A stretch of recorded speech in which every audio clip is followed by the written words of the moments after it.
नमस्कार, मैं हूं संजय सिंह और आप देख रहे हैं तेज भारत नेटवर्क, जहां हम लाते हैं ताजा और महत्वपूर्ण खबरें। चलिए बढ़ते हैं आज की कुछ खास खबरों की ओर। मीनाक्षी जोशी की चेतावनी, युद्ध और महंगाई का दोहरा संकट। अमेरिका और ईरान के बीच बढ़ता युद्ध अब सिर्फ बॉर्डर का मामला नहीं रहा, इसके असर आम आदमी की जेब और घर तक पहुंच रहे हैं। रोजमर्रा की चीजें महंगी हो रही हैं, हर परिवार पर आर्थिक दबाव बढ़ता जा रहा है। यह युद्ध और महंगाई अब हमारी रोजमर्रा की जिंदगी को सीधे प्रभावित कर रहे हैं।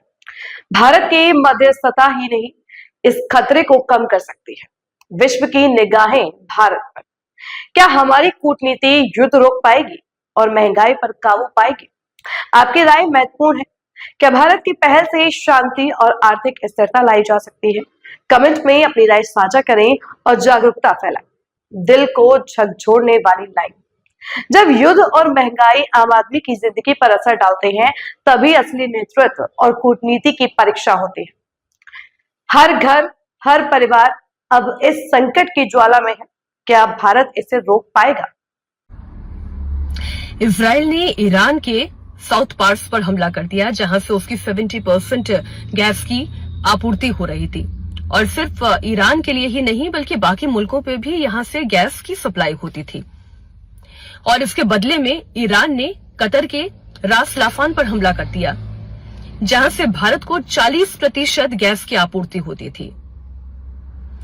ये युद्ध इस वक्त ऐसे अपने विध्वंसक मोड़ पर आकर खड़ा हो गया है, समझ नहीं आ रहा है कि अगर यहां से ये लड़ाई सीधा सीधा गैस पर लड़ी गई, तेल पर लड़ी गई, तो फिर तो आपका घर का बजट, आपका किचन, सब कुछ बिगड़ने जा रहा है। क्योंकि अब ये बात खाने पर आ गई है, ये एलपीजी पीएनजी पर आ गई है। इस समस्या का कोई स्थायी समाधान तो निकालना होगा, और स्थायी समाधान कैसे निकलेगा? अमेरिका की नाक ऊंची है, ईरान भी झुकने के लिए तैयार नहीं। इजराइल तो चाहता ही ये जंग था। चीन और रूस ईरान के साथ परोक्ष रूप से खड़े हुए हैं, वो मध्यस्थता की कोई कोशिश नहीं कर रहे हैं। नाटो अलायंस से डोनाल्ड ट्रंप खुद इतने खफा हैं कि वहां से कोई मदद आने से रही। खाड़ी देशों में ओमान और कतर पहले ही मध्यस्थता की कोशिश कर चुके हैं, लेकिन वो फेल साबित हुई और इसलिए अगले ही दिन ये युद्ध शुरू हो गया, जो पहला हमला इजराइल और अमेरिका ने संयुक्त रूप से ईरान के ऊपर किया था। तो वहां से भी मध्यस्थता की अब कोई उपाय या कोई सुझाव आए, उस पर ईरान कभी विश्वास नहीं करेगा। अब रही बात आती है भारत की। भारत वैसे ही इस युद्ध की परिस्थिति में स्ट्रेट ऑफ हॉर्मुज से अपने तेल, अपने गैस के जहाजों को निकाल पाने में डिप्लोमेटिकली कामयाब हो रहा है।